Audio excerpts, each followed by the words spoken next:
ہرقل شاہ روم نے قریش کے قافلے میں ایک آدمی بلانے کو بھیجا، اور اس وقت یہ لوگ تجارت کے لیے ملک شام گئے ہوئے تھے، اور یہ وہ زمانہ تھا جب رسول اللہ صلی اللہ علیہ وسلم نے قریش اور ابو سفیان سے ایک وقتی عہد کیا ہوا تھا۔ جب ابو سفیان اور دوسرے لوگ ہرقل کے پاس ایلیا پہنچے، جہاں ہرقل نے دربار طلب کیا تھا، اس کے گرد روم کے بڑے بڑے لوگ، علماء، وزراء و امراء بیٹھے ہوئے تھے۔ ہرقل نے ان کو اور اپنے ترجمان کو بلوایا، پھر ان سے پوچھا کہ تم میں سے کون شخص مدعی رسالت کا زیادہ قریبی عزیز ہے؟ ابو سفیان کہتے ہیں کہ میں بول اٹھا کہ میں اس کا سب سے زیادہ قریبی رشتہ دار ہوں۔ یہ سن کر ہرقل نے حکم دیا کہ اس ابو سفیان کو میرے قریب لا کر بٹھاؤ، اور اس کے ساتھیوں کو اس کی پیٹھ کے پیچھے بٹھا دو۔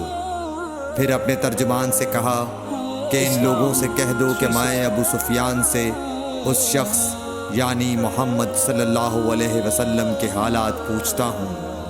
اگر یہ مجھ سے کسی بات میں جھوٹ بول دے تو تم اس کا جھوٹ ظاہر کر دینا۔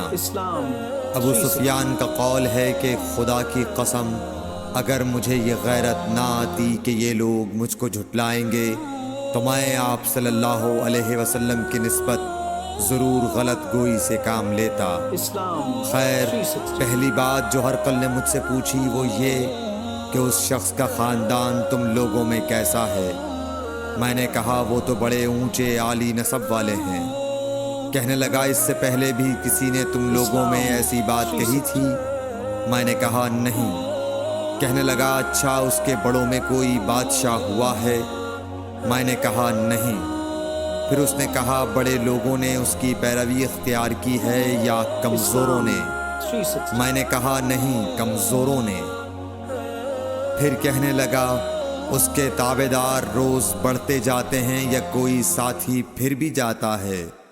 میں نے کہا نہیں۔ کہنے لگا کیا اپنے اس دعویٰ نبوت سے پہلے کبھی کسی بھی موقع پر اس نے جھوٹ بولا ہے؟ میں نے کہا نہیں، اور اب ہماری اس سے صلح کی ایک مقررہ مدت ٹھہری ہوئی ہے، معلوم نہیں وہ اس میں کیا کرنے والا ہے۔ ابو سفیان کہتے ہیں میں اس بات کے سوا اور کوئی جھوٹ اس گفتگو میں شامل نہ کر سکا۔ ہرقل نے کہا کیا تمہاری اس سے کبھی لڑائی بھی ہوئی ہے؟ ہم نے کہا کہ ہاں۔ بولا پھر تمہاری اور اس کی جنگ کا کیا حال ہوتا ہے؟ میں نے کہا لڑائی ڈول کی طرح ہے، کبھی وہ ہم سے میدان جنگ جیت لیتے ہیں اور کبھی ہم ان سے جیت لیتے ہیں۔ ہرقل نے پوچھا وہ تمہیں کس بات کا حکم دیتا ہے؟ میں نے کہا وہ کہتا ہے کہ صرف ایک اللہ ہی کی عبادت کرو، اس کا کسی کو شریک نہ بناؤ، اور اپنے باپ دادا کی شرک کی باتیں چھوڑ دو، اور ہمیں نماز پڑھنے، سچ بولنے، پرہیزگاری اور صلہ رحمی کا حکم دیتا ہے۔ یہ سب سن کر پھر ہرقل نے اپنے ترجمان سے کہا کہ ابو سفیان سے کہہ دے کہ میں نے تم سے اس کا نسب پوچھا تو تم نے کہا کہ وہ ہم سے عالی نسب ہے، اور پیغمبر اپنی قوم میں عالی نسب ہی بھیجے جایا کرتے ہیں۔ میں نے تم سے پوچھا کہ دعویٰ نبوت کی یہ بات تمہارے اندر اس سے پہلے کسی اور نے بھی کہی تھی؟ تو تم نے جواب دیا کہ نہیں۔ تب میں نے اپنے دل میں کہا کہ اگر یہ بات اس سے پہلے کسی اور نے کہی ہوتی تو میں سمجھتا کہ اس شخص نے بھی اسی بات کی تقلید کی ہے جو پہلے کہی جا چکی ہے۔ میں نے تم سے پوچھا کہ اس کے بڑوں میں کوئی بادشاہ بھی گزرا ہے تو تم نے کہا کہ نہیں۔ تو میں نے دل میں کہا کہ ان کے بزرگوں میں سے کوئی بادشاہ ہوا ہوگا تو کہہ دوں گا کہ وہ شخص اس بہانے اپنے آباء و اجداد کی بادشاہت اور ان کا ملک دوبارہ حاصل کرنا چاہتا ہے۔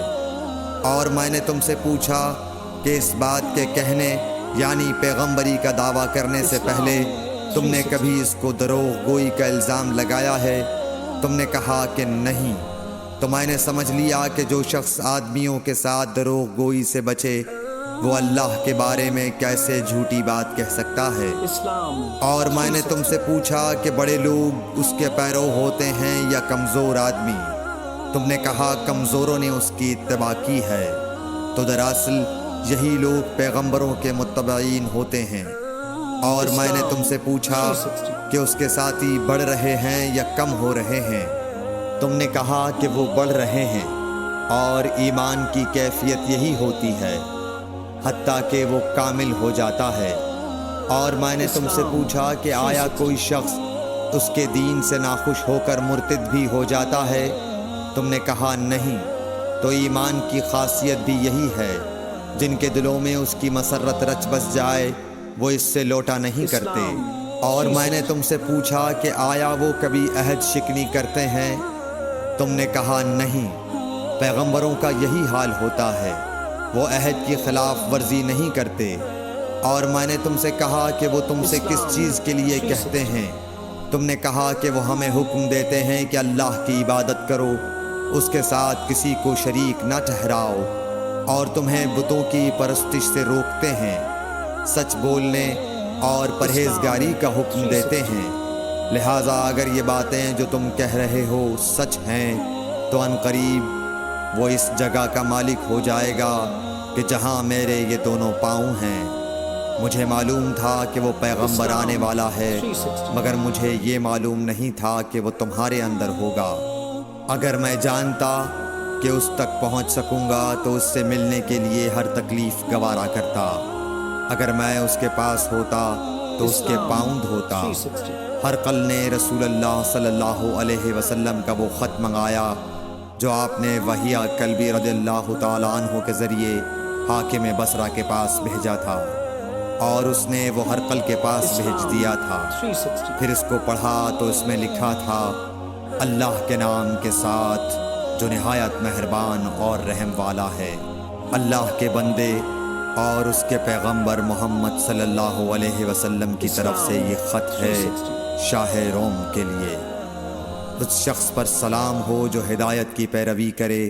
اس کے بعد میں آپ کے سامنے دعوت اسلام پیش کرتا ہوں۔ اگر آپ اسلام لے آئیں گے تو دین و دنیا میں سلامتی نصیب ہوگی، اللہ آپ کو دوہرا ثواب دے گا۔ اور اگر آپ میری دعوت سے روگردانی کریں گے تو آپ کی رعایا کا گناہ بھی آپ ہی پر ہوگا۔ اور اے اہل کتاب، ایک ایسی بات پر آ جاؤ جو ہمارے اور تمہارے درمیان یکساں ہے، وہ یہ کہ ہم اللہ کے سوا کسی کی عبادت نہ کریں اور کسی کو اس کا شریک نہ ٹھہرائیں، اور نہ ہم میں سے کوئی کسی کو خدا کے سوا اپنا رب بنائے۔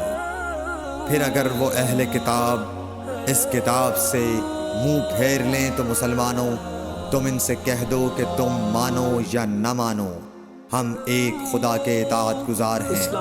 ابو سفیان کہتے ہیں، جب ہرقل نے جو کچھ کہنا تھا کہہ دیا اور خط پڑھ کر فارغ ہوا تو اس کے ارد گرد بہت شور و غوغا ہوا، بہت سی آوازیں اٹھیں اور ہمیں باہر نکال دیا گیا۔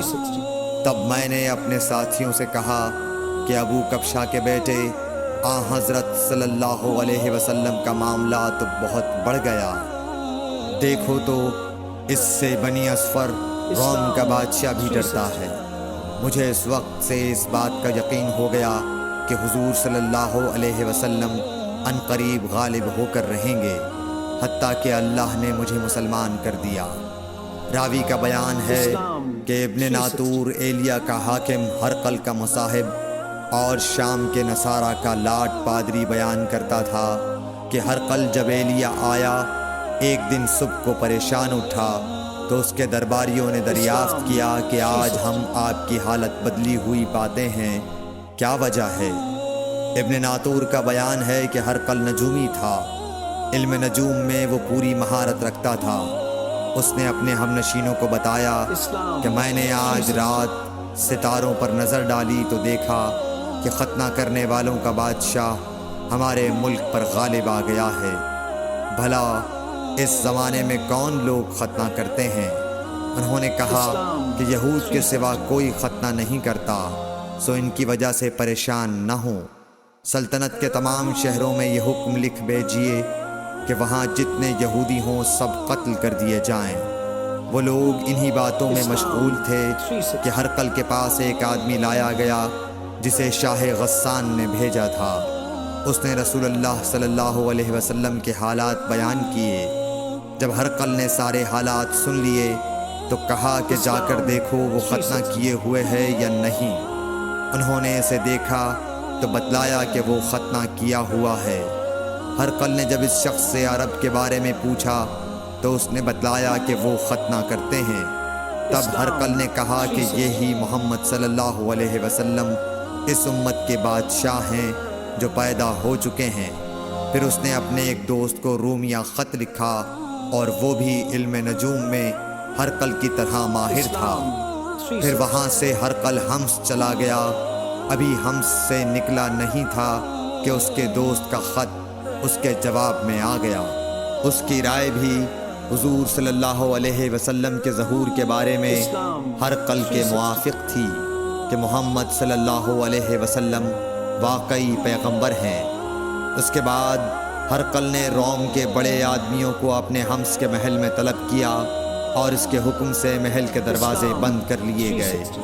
پھر وہ اپنے خاص محل سے باہر آیا اور کہا، اے روم والو، کیا ہدایت اور کامیابی میں کچھ حصہ تمہارے لیے بھی ہے؟ اگر تم اپنی سلطنت کی بقا چاہتے ہو تو پھر اس نبی صلی اللہ علیہ وسلم کی بیعت کر لو اور مسلمان ہو جاؤ۔ یہ سننا تھا کہ پھر لوگ وحشی گدھوں کی طرح دروازوں کی طرف دوڑے مگر انہیں بند پایا۔ آخر جب ہرقل نے اس بات سے ان کی یہ نفرت دیکھی اور ان کے ایمان لانے سے مایوس ہو گیا تو کہنے لگا کہ ان لوگوں کو میرے پاس لاؤ۔ جب وہ دوبارہ آئے تو اس نے کہا، میں نے جو بات کہی تھی اس سے تمہاری دینی پختگی کی آزمائش مقصود تھی، سو وہ میں نے دیکھ لی۔ تب یہ بات سن کر وہ سب کے سب اس کے سامنے سجدے میں گر پڑے اور اس سے خوش ہو گئے۔ بالآخر ہرقل کی آخری حالت یہی رہی۔ صحیح بخاری حدیث نمبر 7۔ قرآن و حدیث کی سب سے بڑی موبائل ایپ